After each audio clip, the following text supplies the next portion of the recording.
Today we are going to discuss most important topic concept of political leadership in Ahlul Bayt School of Thought. Sayed Hosseini, Director for Islamic Centre for Africa. Khush Amdeed, Assalamu alaikum. Thank you to join us.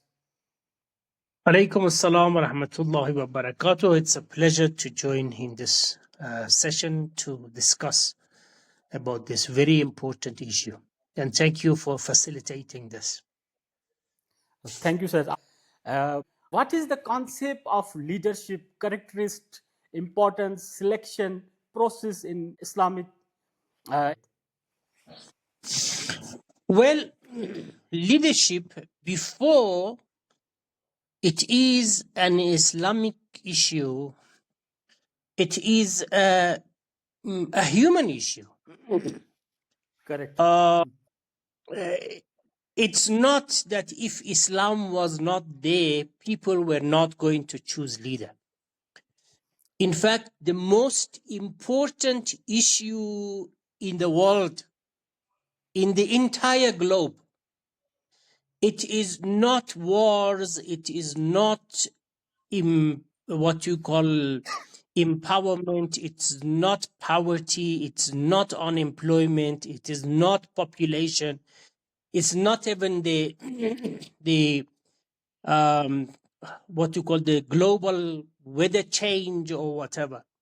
The most important issue in the entire world is who is going to be the next president, who is controlling the country, who is controlling the power, who is in charge. Right. So only that Islam has introduced criteria which is probably different from the other nations or other countries or other nationalities or other nominations.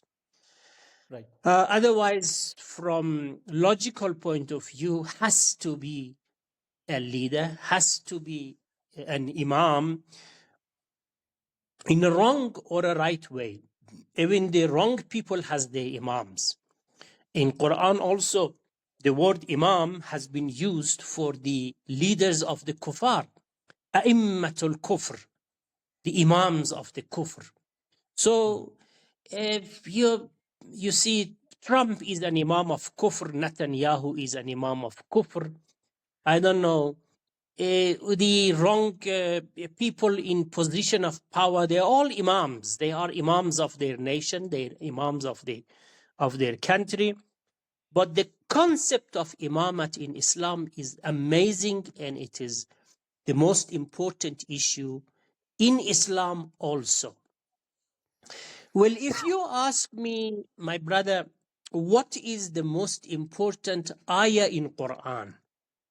Yes. If somebody will ask me to pick up just one ayah in Quran as the most important ayah in Quran, I will pick up this particular ayah.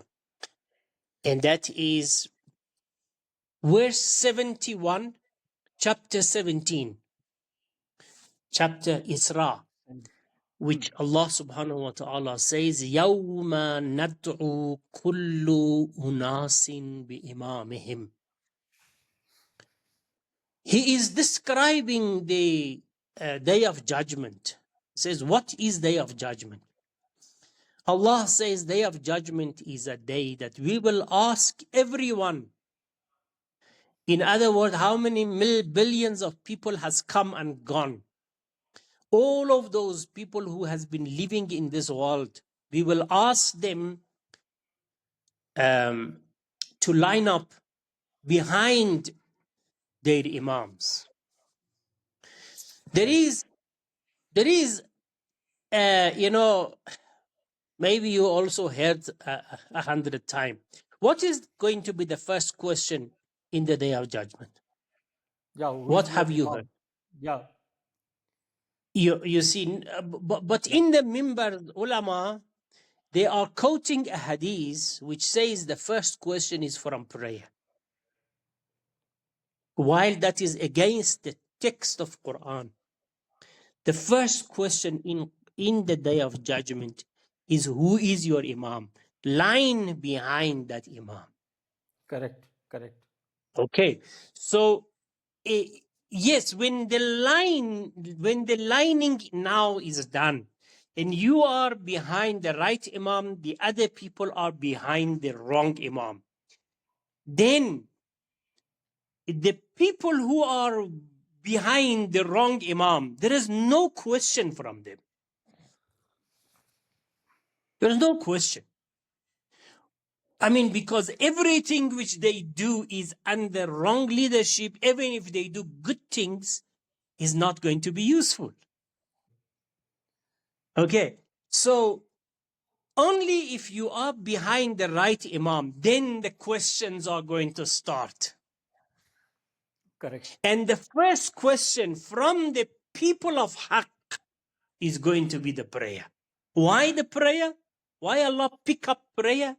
Because prayer is exercise of imamat in leadership. The Allah. prayer, the daily prayer that we have, is a daily exercise how to follow a imam. In a Jamaat prayer, we have imam. We have ma'mum, which is ummah. There is lines, which is military operation, which is order in your action. In this lines should not be no discrimination. Anybody can come and stand in this line. It's not that if you're rich, you must be on the first line. If you are not, then go to the last. Women also has the right to participate on this Jamaat. In this Jamaat, the Imam has to have qualities, leadership qualities. It should be a just person. He should be able to read better than the other one. From morality point of view, he should be the best among all of those people who are following him. The qualities of that imams are also exactly the quality of somebody who is a leader of the country. So it is actually every day by 5-time Jama'at, we are practicing how to follow an imam. A ma'mum does not have right to go before imam to ruku, before imam to sujood, before, how takbiratul ihram before the imam. He should wait for the imam to order, to talk, to speak, and then he can follow. And he should not be also should so much behind that the imam is in sajda, he is still busy in qunut. No, you should follow, you should be always with the imam. Don't go before him and don't go too much behind him. Okay, these are all quality of leadership. So now, this is so important that in the day of judgment, the first question Allah is asking is not, have you been praying? Did you pay your khums? Did you pay your zakat? Did you go to Hajj? Did you do this? Did you do that? No, no, no, no. The first question is who you are. You relate to which person, to which imam? Who was your leader in the other world? You should line behind that person. And it is not possible for you to change your mind there. They say, oh, I just realized now who was the good leader there. Let me go behind. No, you are such in the day of judgment that you will be recognized by your face. Immediately they pick you up. You are not a follower of Amir al-Mu'mineen because you don't have these certain qualities. You can't be in this line. If people immediately will pick you up, like for example, if you say all human beings must be in this line and all monkeys must go to the other line, a monkey cannot come and line into this human line because immediately you can pick up. You see what I'm saying? So it's not possible for you to change your mind there because already you have the shape of a follower such that you will be recognized by the way that you look, who you are. Are you a follower of Amirul Mu'mineen or are you a follower of Muawiyah? immediately they can pick you up from your face, because Quran says يُعْرَفُ الْمُجْرِمُونَ بِسِيمَاهُمْ. The people who are doing wrong things, the face will tell everything to you. Not only there, even in this world, you can find, a believer, you can see it at the face of the person, and you can already have your own imagination. Oh, this person with a long beard, with these Wahhabis, when they put their old brother's shirt and their small brother's pant, and they have a long beard. Immediately, when you look at them, you will realize, hey, this can be a Wahhabi. So in the day of judgment, you are recognizable and you cannot change your mind. So the first question in the day of judgment is, who was your imam in the other world? Just go behind that imam. And let me give you an example. It's so important, my brother. Pay attention to this very example that I'm giving. Two trains are moving from Johannesburg away. Your destination is to go to Cape Town. You want to go to Cape Town. But there is a train going to Port Elizabeth, for example. When you go to the train station, your first question is not which train is luxurious, which train is fast, which train has got facilities, which train has got Wi-Fi, which train has got food. The first question when you arrive into the train station, which train is going to Cape Town? Because that is my destination. Correct. And when you are in that right train, no matter what, you are going to go to Cape Town. Right. No matter what. Exactly. Okay, if it is not luxurious, you will get it. If there is no Wi-Fi, don't matter. If there is no food, don't matter. If it has got breakdown, it doesn't matter. If there is cold, if it's hot, every condition in this right train that you are in, it's fine, no problem. You are finally going to reach to Cape Town because that you are in the right train.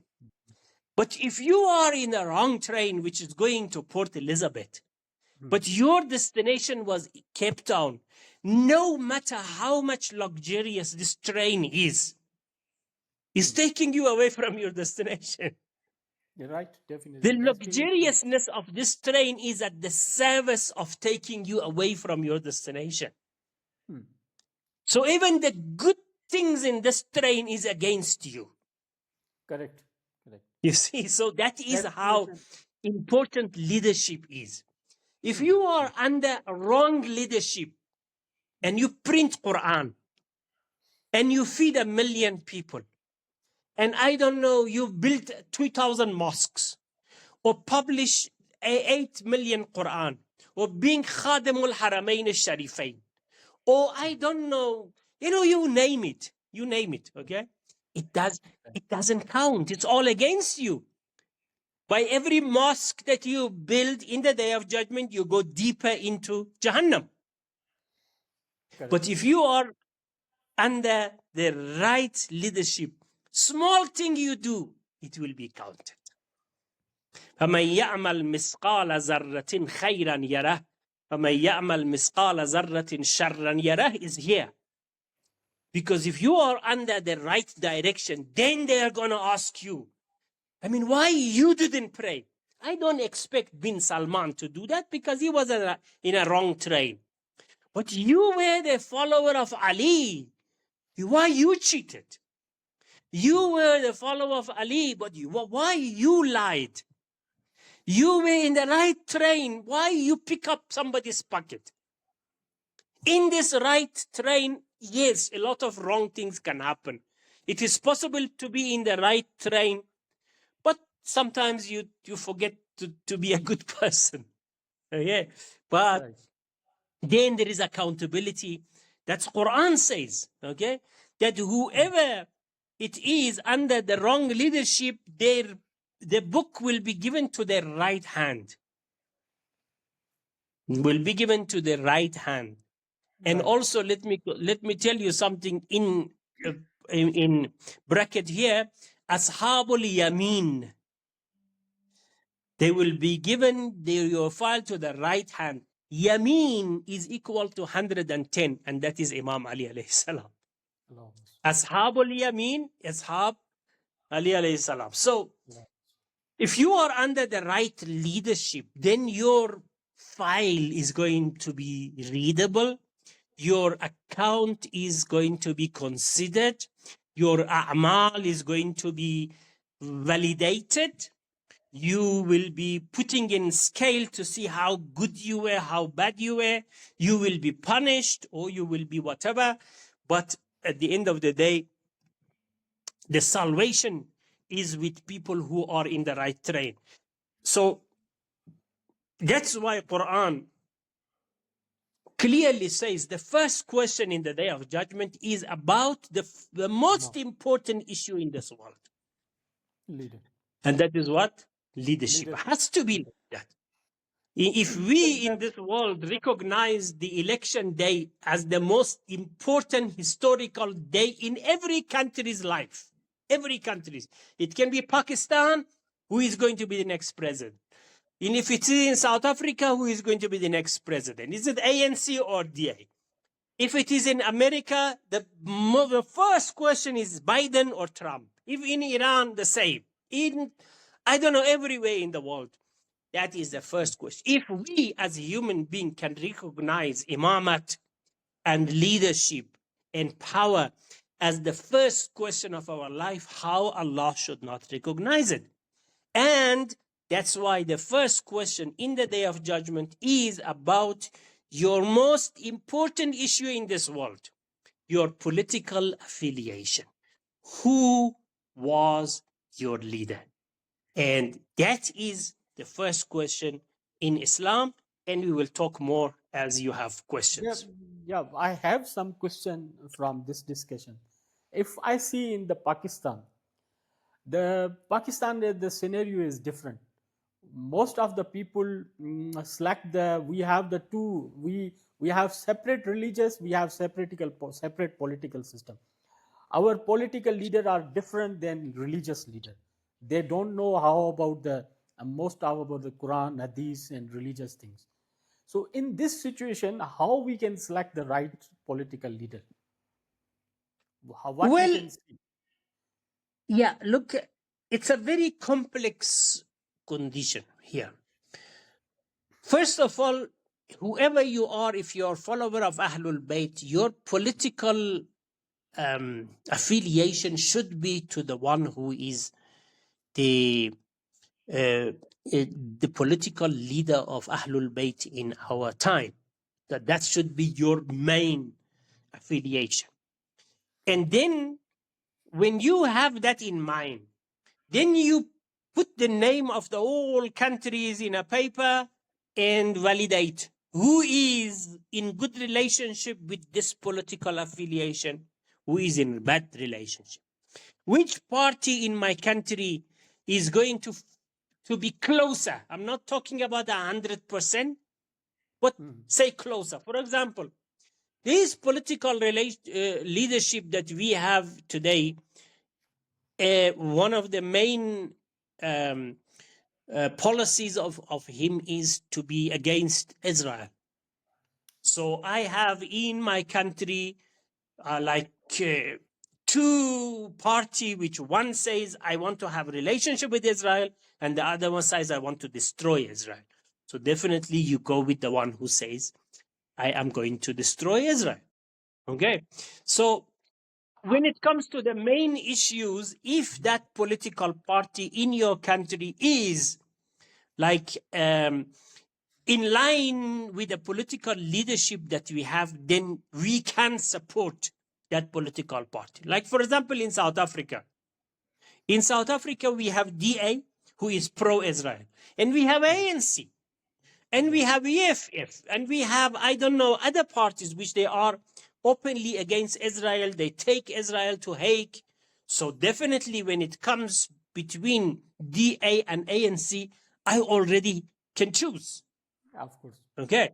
So the same is with all countries around the globe, okay, including Pakistan.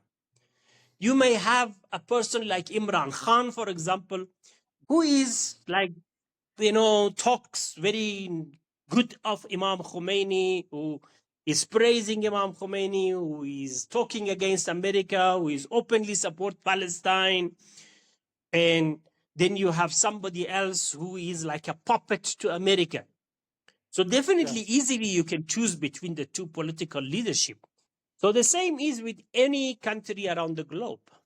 Yeah. One thing, Molana, I want to know about this, that the I understand most of the political parties are against Israel and against Israel, but internally they are corrupt. So in this situation, why? Okay, you are good, you are anti-Israeli and working for Palestine. I understand, but if we can see, they have the leader, the political leaders have the assets more than income. They are corrupt. They are not doing for local public. Our education system, our hospitals, our infrastructure is suffering from a lot of corruptions. In this Well, show me situation, one country in the world which they are not corrupt. Yeah. So that is in the DNA of all political parties and all leadership. Every leader in the world is coming to make money, to gain fame, to gain this, to gain support, to gain something worldly. Okay, so that is the one thing to understand. Secondly, look, you must come to this conclusion that no matter this party or that party, both of them are corrupt when it comes to these type of managing my country. But those are the internal issues which is for Pakistan.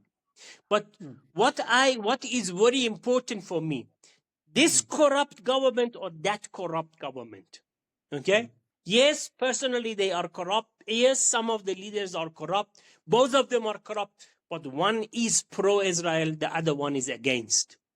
If I have to choose between the two, I can choose the corrupt party against another corrupt party who is supporting Israel. oh, I You see got what it. I'm saying? You see, Yeah, for us, the criteria is not the corruption too much. Because when it comes to this, yes, it can be a secondary, what you call reason. You see, when we have criteria, the first criteria, that person has to be like pro-Palestine. Secondly, yes, being not corrupt is also as a criteria that it lines somebody with my leadership, because my leadership is not corrupt. So we'll see these two parties, which of them are less corrupt. You see what I'm saying? Because you can't find any purified one. But you always have to go for the one who is closer to your political leadership system. and one more than the Surah Bakra, verse number 247. The God say of the selection of discussing about the selection of Talut. When he selected, Yeah. then the people come. How you select this one? He don't have the wealth. So God replied them, he is good in the knowledge, he is good in the health, therefore he was selected. So is there any lesson from this whole story for us? Why when Exactly, we exactly. First of all, let me tell you, wherever in Quran there is the word Imam, Mhm. immediately before or after that, it is the word appointment. So it means that Imam's selection is not going to be by vote of people, but by appointment by Allah subhanahu wa ta'ala. Yeah? Right. The word ja'alna, naj'alahum a'immah wa naj'alahum al-warithin. We will make them imam. We gave them the position of imamat. Inni ja'iluka linnasi imama. I am appointing you to be the imams. And one of the good examples that you have given is that ayah concerning Talut. Because people in the time of Talut and Jalut, they had this conception that we have one say who should be the imam, the leader, or the prophet, or the king. Secondly, that king has to have money. Okay, has to have money. Yeah. Mm. And money was the main criteria for them for being a leader. Because this is not the wrong criteria. Now, they go to a prophet. There is a lot of lesson from that ayah. Yeah, They yeah, go to a لِنَبِيٍّ لَهُمْ. Bani Israel went to Nabiyyan lahum, a prophet among them. And it seems that at the same time that Allah names this imam called Talut, there are so many prophets which are not important. It shows that the position of imamat is higher than the position of prophethood. So many other reasons also, but I just mentioned that. So they yeah, go yeah. to a prophet asking that why you don't ask Allah to appoint somebody to be as a king. Okay. Now, he says to Bani Israel, why you are coming to me and asking about a king while Allah already has appointed Talut Malika, while already Allah has appointed Talut to be your king. Why are you coming to ask me? It's not in my hand. Why are you coming to me? Allah already appointed Talut to be your king. Then they raise the question, how he can be the king while he doesn't have money? Right. And he says, no.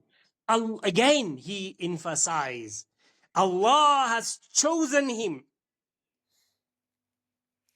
and has given him knowledge and physical ability. زاده بسطة في العلم والجسم. He has the knowledge, and physically also he has got the capability and capacity to lead. Okay, so so there is a lot of lesson from that ayah. That ayah is a very important ayah to first of all prove that the imamat and leadership is not by people, it's by Allah. Allah is the one who is appointing the leader, not people. And secondly, the qualities of the leadership is not money, is not fame, it's not how much money you have. It is the knowledge that Imam Ali alayhi salam says, a prophet says, I'm the city of the knowledge and Ali is the gate. And also the physical ability how to run a country. You can't be a dismantled person in wheelchair and, try to run the nation. And when it's time to fight, you are not able to go and lead your army. So it has to be those qualities, and it has to be the capability and capacity. So it's an amazing ayah to prove that imamat is from Allah subhanahu wa ta'ala. Sayed Hosseini, on that, I have one question. So, in this world, how we think this is the nominated by Allah? Means how we can understand this political leader is nominated from Allah? I have in the town, my town have a lot of political leaders. So, how I can, as a person, how I can think about it? Well, Imam Ali alayhi salam has given us the criteria, because there is a wrong concept which people are following, which is completely wrong. They are following haqq by personalities, while it has to be vice versa. You should compare personalities with haqq. In other words, أعرف الحق تعرف أهله. That is how Imam Ali alayhi salam is telling us. If you know what is haqq and what is batil, immediately you can pick up who is people of haqq and who is people of batil. For example, in our time and age, haqq has got demonstration. The highest point of demonstration of haqq is Gaza. Today, now.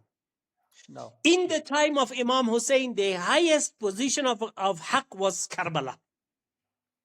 In the time of the time of Prophet, it was in the Uhud, in the Badr, in the war that he had against the pagans and the Jews. In the time of Imam Ali, the height of Haqq was in Siffin and Jamal and Nahrawan. In the time of Imam Hassan and Imam Hussein, also Karbala. Today also we have a Karbala. Today we have a place that whoever is pro-Palestine is in the side of Haqq, and whoever is against Palestine is in the side of Batil. End of story. It's not, you don't need a scientist mind, a rocket mind scientist to find out who is Haqq and who is Batil. Haqq has got a demonstration in our time, and the highest point of the confrontation of Haqq and Batil is Palestine. Whoever in the world, whoever, no matter who is that person and who is and which religion it has. Please pay attention to this. No matter that person who is supporting Palestine, no matter what race he is, what religion he is following, or where he is coming from, and what is his language, no matter who is he, if he is supporting Palestine, he is in the side of Haqq, and if he is supporting Israel, he is in the side of Batil.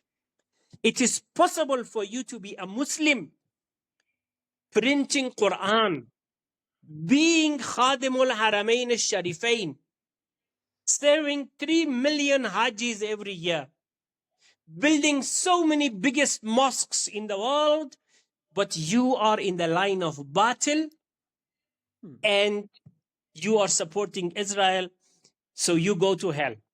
As in the time of Imam Hussein alayhi salam, people who killed Imam Hussein, they did it in the name of God.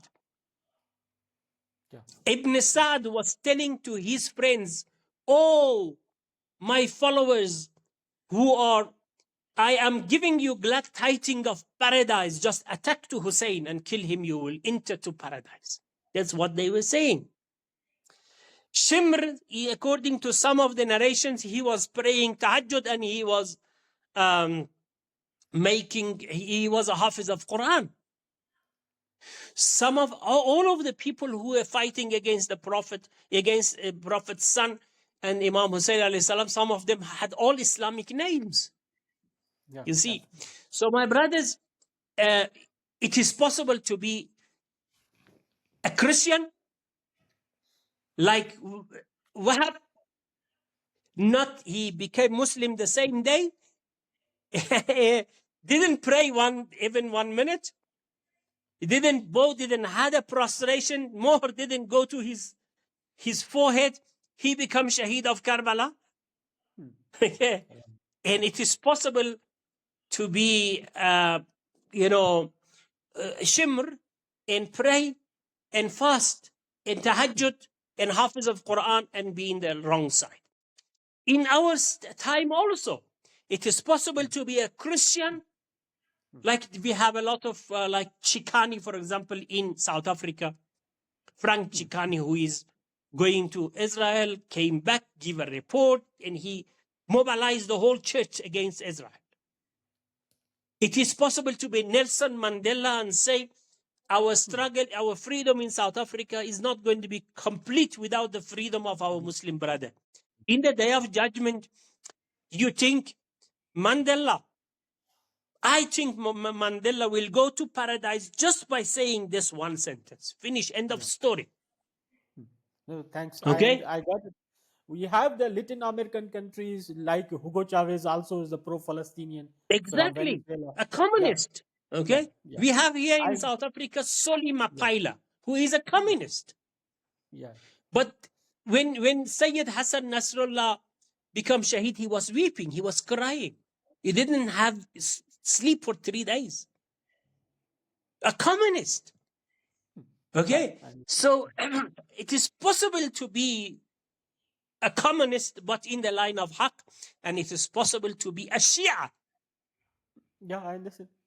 with the name of Ali, with beating chest, with going to mosque, with praying all of the tahajjud, and even going to beating your chest and having zanjir and scars in your back, but you go to hell because when it's time to support Imam Hussein, you are in the line of kuffar.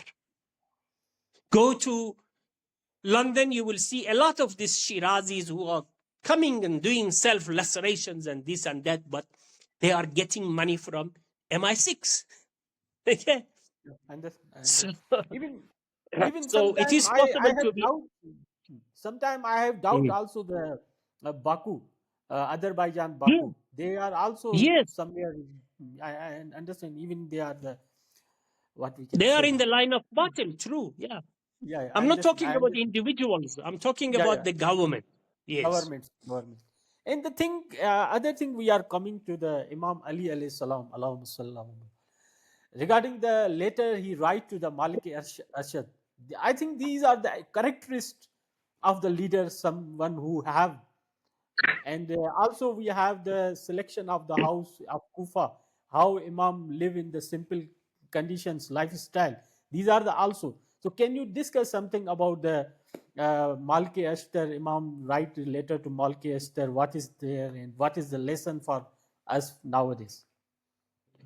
Well, things that you now put in human right, what you call a chapter, which was approved by United Nations, Imam Ali alayhi salam wrote it 14th century ago Yeah. as the right of people to the leader and the right of leader to the people, how you should deal with them, how you should give them importance, how you should respect your vote, their vote, how to characterize them, and also how to live as a leader. He taught us 14th century ago, before Right.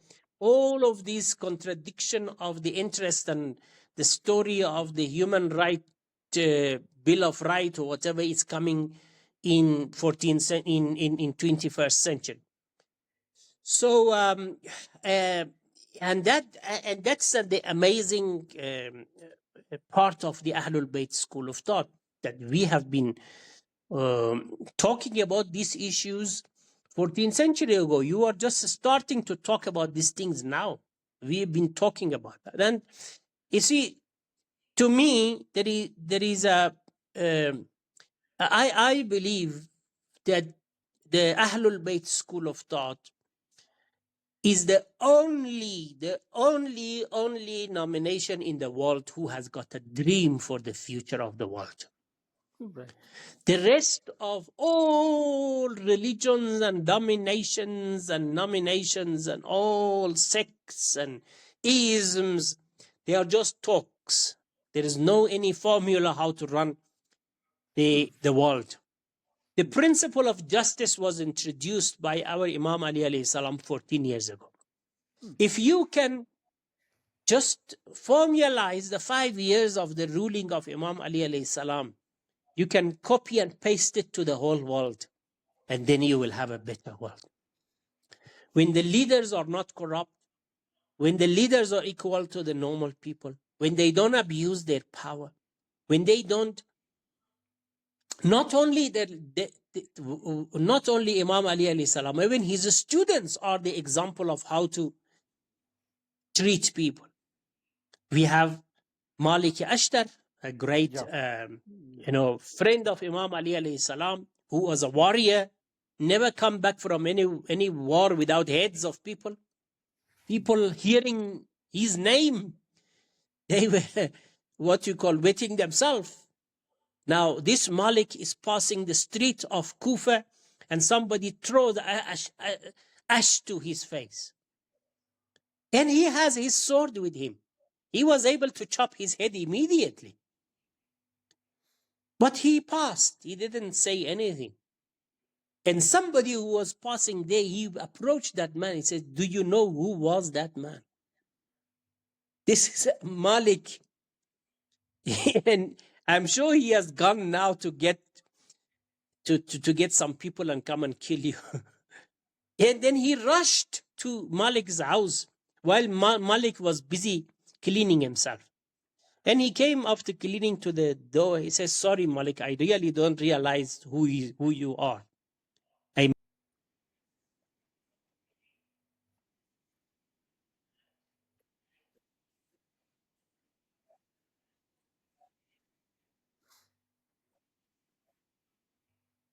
Hmm.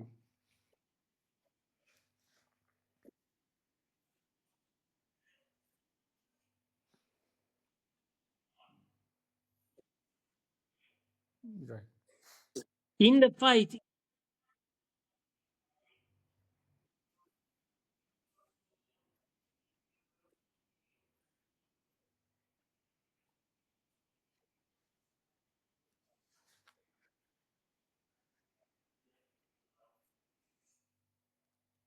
And other question is, Sayed Hosseini, that why Muslim world is so behind in selection of leadership?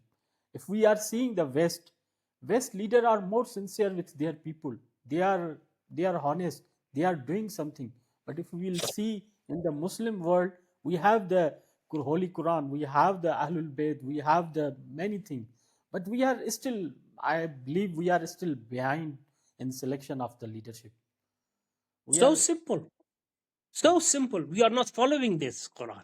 We have the Quran, but it's just on our house in the library. We never Yeah. read, we never act upon Quran. If you act upon Quran, the whole Islamic nation is supposed to be united because Quran is teaching us unity. If we act upon Quran, the whole leaders are going to be just people, not to corrupt. If we follow the Quran, we are not going to discriminate between this race and that race, that then all of this, our tribal issues are going to be away. We are not following Quran. Sayyid Jamaluddin Asadabadi has got a famous saying. He says, I went to West, I saw Islam. I didn't find no Muslim. But I Yeah. came to Islamic countries. I found Muslims, but I didn't find Islam. Hmm. It's what the West is acting upon our Quran, and they are prosperous. Yeah. Yeah. Because, tell me one thing in the West which is against the Quran. Okay? I was saying sometimes to a friend of mine that imagine if tomorrow they give you the Switzerland, for example. Say, hi, you Muslims come and run Switzerland as an Islamic country. What we should change in Switzerland to become an Islamic nation? It's only 5 things. 1, alcohol. 2, pork. 3, casinos. 4, prostitution. 5th, hijab. Give me one more. Nothing else. Nothing If else. you take these 5 things from Switzerland society, it's already if just you build a few mosques and send some Molanas and for them Hmm. to say Ashhadu an la ilaha illallah, Yeah, it's an exactly. Islamic Yeah, country. yeah, No Islamic. interest in the bank, no corruption, no prostitution, no, I don't know, uh, no oppression, no, no littering. Order is fine. No, uh, you know, uh, preparation of your friends, no abusing of power. It's all Islamic. It's what Islam teaches. It's what Quran teaches. So they are acting upon our Quran, but we are not acting. We just cleaning. We every day we memorizing it. Yes, very well. But like as a rabbit, we repeat every day something that you don't even understand. Ask one of these Hufaz what you say. He is Hafiz of Quran. He proudly says, I'm Hafiz al Quran. Everywhere he goes, Hafiz this, Hafiz that, Hafiz A, Hafiz B. But then he said, can you please recite chapter 2 of 245 of chapter 2 Baqarah concerning Talut, what it means? He will not be able 247. to explain to you. Yeah, Yeah. 247. One Yeah, word, you will know. Hmm. finish. Yeah. So Hmm. memorizing of Quran is like putting the memory, the data into a memory stick. Okay. So this memory stick can't say, hey, I'm Hafiz of Quran. I am very holy. Okay. Yeah. You must So act upon. if you see in the our towns in the Muslim countries where I am from, you can find so many mosques and imam barga, but in the 1 kilometer maybe you can find 30 mosque or 2, 3, 10 Imam Barga, but you will not find any one single merchant who gives you the right and right things. You can't find the Exactly. good milk. Good milk. Yeah, They mix. even when you go to masjid and you Yeah, pray, even in your in your prayer, you are planning, okay, next deal I have, what clauses I have to insert to cheat him. yeah. In your Correct. prayer, you plan how to cheat other people. I had I had a Chinese friend. He says, "Hey, these Muslims, they are so funny." I say, "What?" I say they come here like to buy from a government, for a company or something. They say, "How much is like this? This thing?" I say like $2. He say, "Okay, right, make it $2.50. But can you give me the other 50 cents?" Yeah. And then when it comes to lunch, he says, "Is the food halal?" Yeah.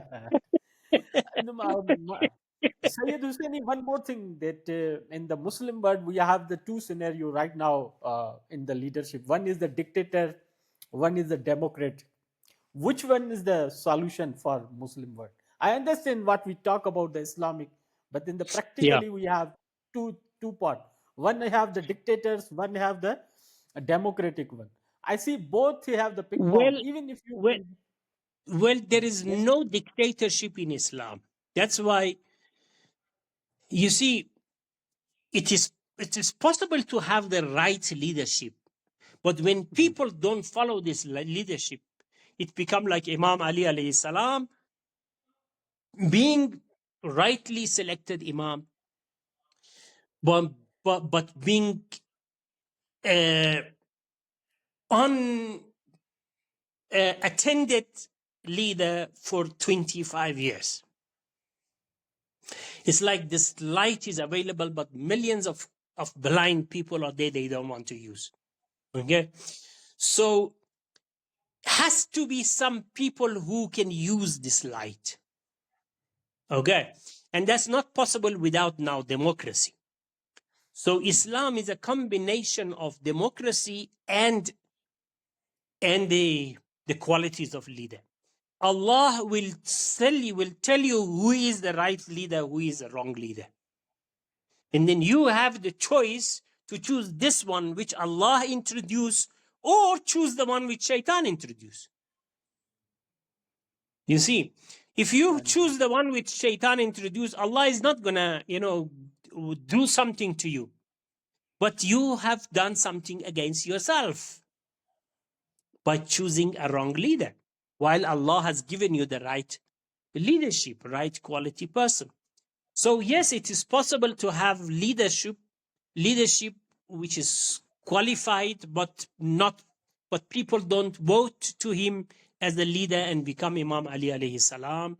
25 years sitting at home doing nothing and not being able to serve the community because people themselves they didn't want him, or they didn't come to support him. That's why Allah, Imam, when he accepted after Usman to become the leader, he says, "Lawla qiyamul hujjah biwujud nasir." Okay, if Allah was not completing His reason with me, that there are people who is helping me. Okay, biwujud nasir, I was going to leave this imamat and this khilafat to go away. But yes, now I can't. I have no choice because now there are people who is following me.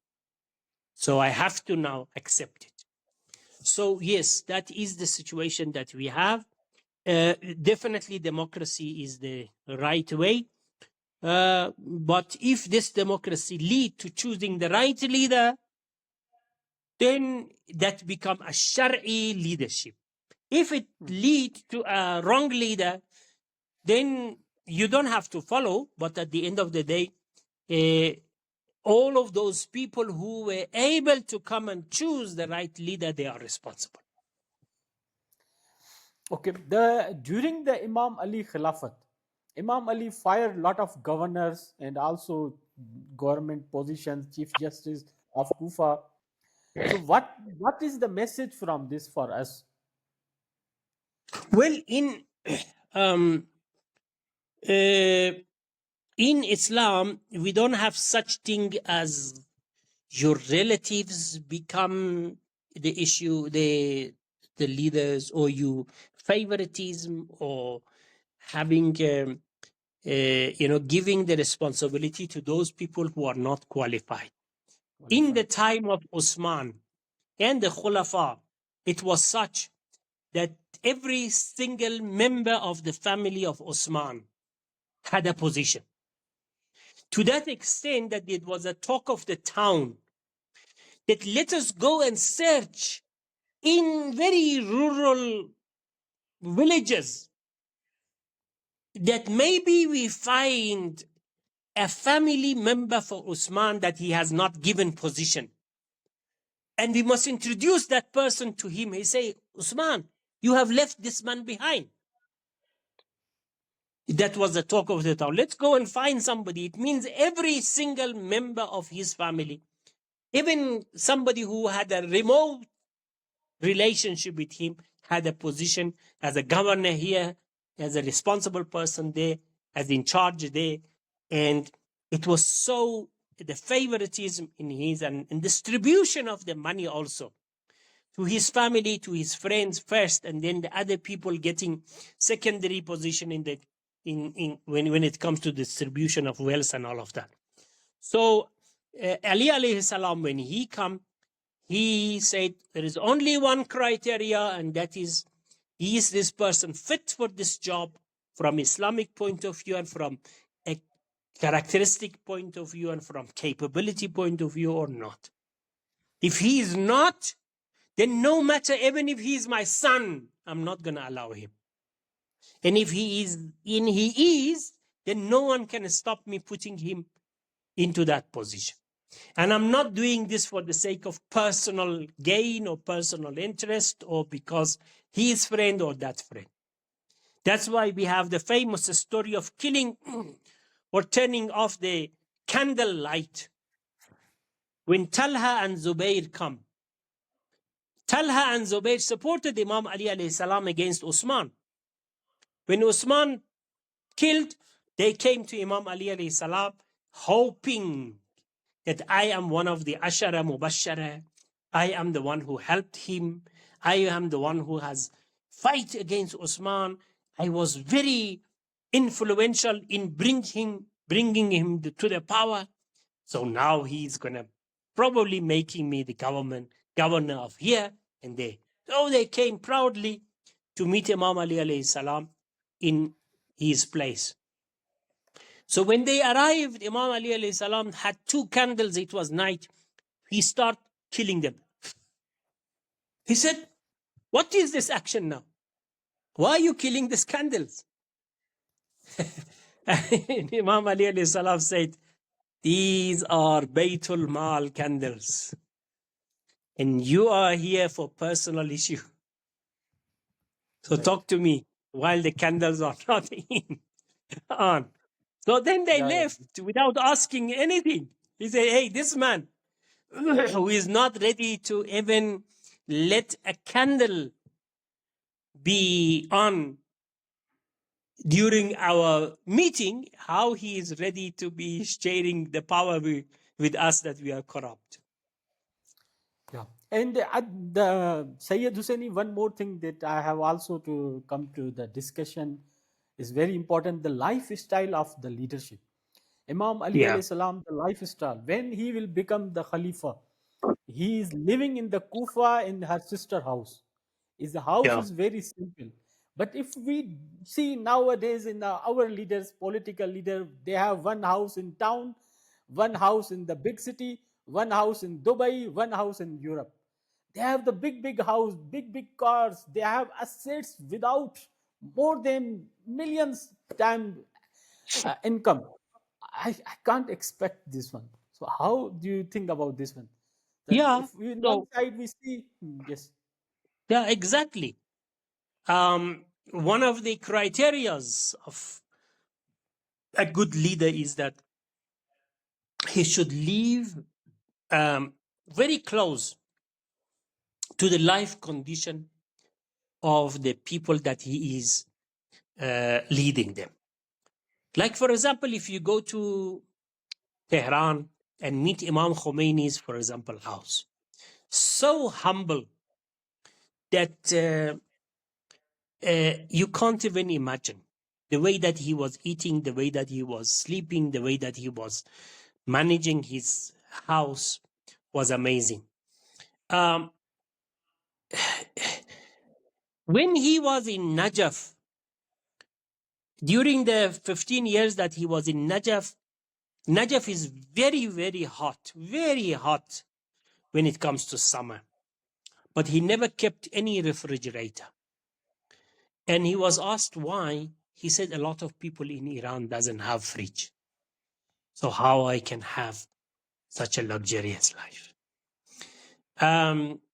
In Iran, coupon was introduced to get your basic commodities in one stage in Iran. You know, you have been given vouchers to receive like 10 kilos of sugar, 50 kilos of rice, how many kilos of flowers, and this and that. They were giving you a allocation of that. Every family, how many members you have, you had a book, and you have been given these vouchers to go and buy from the grocery shop, buy those vouchers. And amazingly, Ayatollah Khamenei, our supreme leader, family was using these vouchers, like exactly other people. Not that, oh, I am the leader, I have the possibility, I am the leader of an oil-rich nation. So these coupons, this, I don't know, vouchers are for normal people, not for me. Okay? He doesn't have a personal car, he doesn't have a house, even his children are having a rent house, none of them owned a property. He hasn't allowed any of his children to be in a leadership position or have any position in the government. And he has got an amazing, very simple lifestyle. Very simple lifestyle, which living like the poor people in the country. So this is the very important thing for all of us, that lifestyle. So as per Islam, as per Imam Ali, the life of the leader, political leader, should be is like close to Exactly. Yeah. ordinary, close to ordinary people. One more question, that some of my friend, because some of our colleague also work in Iran, we have there also. So some people say the Ayatollah Ali Khamenei son is the businessman, and he is the owner of the Mall of Tehran, like we have the Mall of Africa. Is it true? I want to know. In fact, I asked the same son. I asked him, and I told him that, hey, we are friends. In fact, there was a rumor that he owns a big business in South Africa, a very big business, a multi-billion dollar business he has in South Africa. So I asked him, we are friends, and you are in South Africa doing business, and I don't know. Right. Same thing. I understand. He said, can you please go and identify that property and come? I want to change the ownership of that to you. You see, a lot of rumors are going. But I know Imam Khamenei and his sons from where they were going to high school. I know them personally, and I have been in touch with them, and I've got personal friendship with them. It's completely wrong. It's not even a 0.9, a 0.09, not even that. It is completely wrong when they say that Ayatollah Khamenei is a rich person or that big mall. No, that big mall belongs to a person called Ansari, and he owned a big bank that These days, they are talking in the parliament to cancel that bank and probably possibility of arresting that person, the owner of that big mall. There is all of these are rumors, and it's all baseless things that they are talking about. I have been living with them in their house, have family relationship with them, know them from the time that I was a student of Ayatollah Khamenei in Mashhad. Let me give you an example. This is something which I saw myself. I'm not talking from other people, memory. When he was president in Iran, a few of his students in Mashhad, we decided to go and visit our teacher, which is Ayatollah Khamenei. So we came from Mashhad to Tehran, and we had an appointment to meet him, and he was in the what you call in his office in presidential office, in the office of president.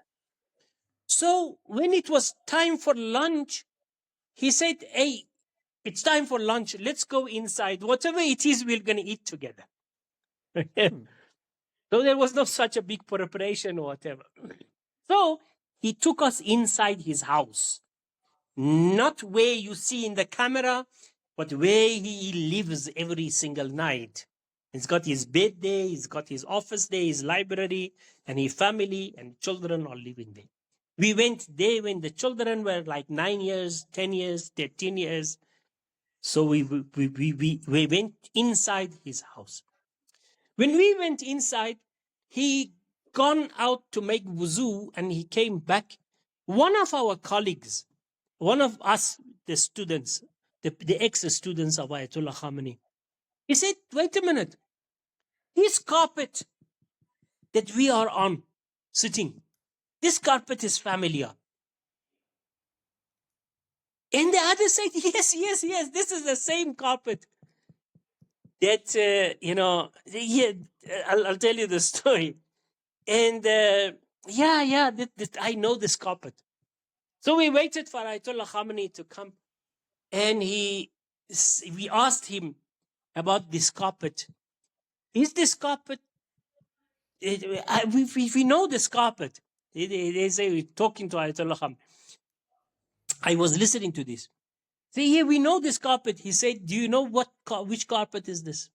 Is when I was released from prison, and you guys collected some money to come to my house to visit, and you saw in my house there was no carpet.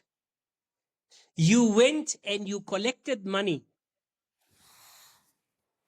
okay, and you bought this carpet for me that time before revolution. I have transported everything from Mashhad to Tehran, and this is the same carpet. And I can swear that even if you go now after 45 years, you will find the same carpet in his house. So the This is the type of lifestyle is the Imam Khamenei and their families, sons is ordinary, is like ordinary people. completely ordinary. Completely ordinary. Not even, as I said, I think with the exception of one which has got a wealthy father-in-law, they are all living in a rented accommodation. And none of them has got any position. Yes, in his office, they have positions. Like one is in charge of collecting Ayatollah Khamenei's poetry, sayings, daily lectures, managing his daily lectures and his sayings just to collect his effect and his works. But doesn't have any executive position in the government. Okay, the Sayed Hosseini from my side is a question. In the Western media, normally I read, most of people read the BBC, CNN, and Al Jazeera. So we hear and we something feel that the people of Iranian people are not happy from the current political system or leadership. How much is true? Is it the majority That of can be people true. don't like? No, that can be true. Even in the time of Imam Ali alayhi salam, you know, people were not happy of Imam Ali. That's why they didn't select him, or they didn't go for him in the time that he needed. That doesn't mean that Imam Ali alayhi salam is not a good person. No, people can be cheated easily. When people can be cheated that time so easily, when they see Imam Ali's lifestyle, they can be more cheated today. So the whole West media is geared to give a negative picture of the leadership, negative picture of the Islamic revolution, the services that it was rendered. Plus, yes, we are under sanction. There is poverty. Because of sanction, we have problems. Of course, these problems can create unhappiness between a lot of people. True. A lot of people in the government are abusing their power. True. But we are talking about the leadership. Leadership is a purified leadership. Unfortunately, there are people in the country which, some of them, they are corrupt. And most of them, they have been dealt with. But some of them, they go away with what they do. But these things has created a lot of unhappiness between people. That's true. But with the same condition, whatever it is happening, there are people who are supporting him unconditionally. Those who has got vision, Yeah. those who are not what you call worldly judgment, those who knows who is haq, who is batil, and following him because he is haq, not because of money, not because of poverty, not because of the exchange rate, not because of non-employment, but love him because he is anti-Israel. Love him because he is the true successor of Imam Khamenei. Love him because he got a simple life. Love him because he is in the right path. Okay? And there are also millions. Those people who are supporting him, they are also millions. That's why when we have, like, for example, the day of demonstration to support revolution on the 22nd of Bahman, send the same people who are talking to you like this. Can you please go 22 Bahman in Azadi Square and give me report what's happening there? You will see millions of people coming to the street. In its Quds day, you see helicopter from Azadi Square to Inqilab Square. It's about 20 kilometers, packed by people. You see, yes, we have people who are not happy, but from the other side, we have very staunch supporters of Islamic revolution, which they never been moved or shaken by any of the negative propagandas of the West. Okay, the last question, that what is the future of Iran current political system or leadership after Khamenei? Is it you can Well, maintain such kind of, or it will be some up look, and down? the political leadership of Shia is not in the hand of me or you or people. It is something which is going to be managed by Allah subhanahu wa ta'ala. So we don't have any issue. I remember when Ayatollah Khomeini passed away, Imam Khomeini, a lot of people were saying this is the end of revolution because Khomeini is not going to be repeated. But look at what's happening. Yeah, this is And that is Imam As alayhi ala futahiyyati wassana. And if that is not happen, also Allah has got plans for this nation. Allah has chosen Iran to be the flag holder of Imam Mahdi alayhi salam. And Sure. from here, inshallah, justice is going to prevail. Thank you so much, Sayed Hosseini. This is all from my side. Anything you want to communicate? Thank you. It's Give a us a pleasure, lot my of time. brother. Thank you very much for the time that you put, and hope that people who are listening to this are going to enjoy. And if there is any comment, please let me know. Thank you, sir. Thank you. Allah Hafiz.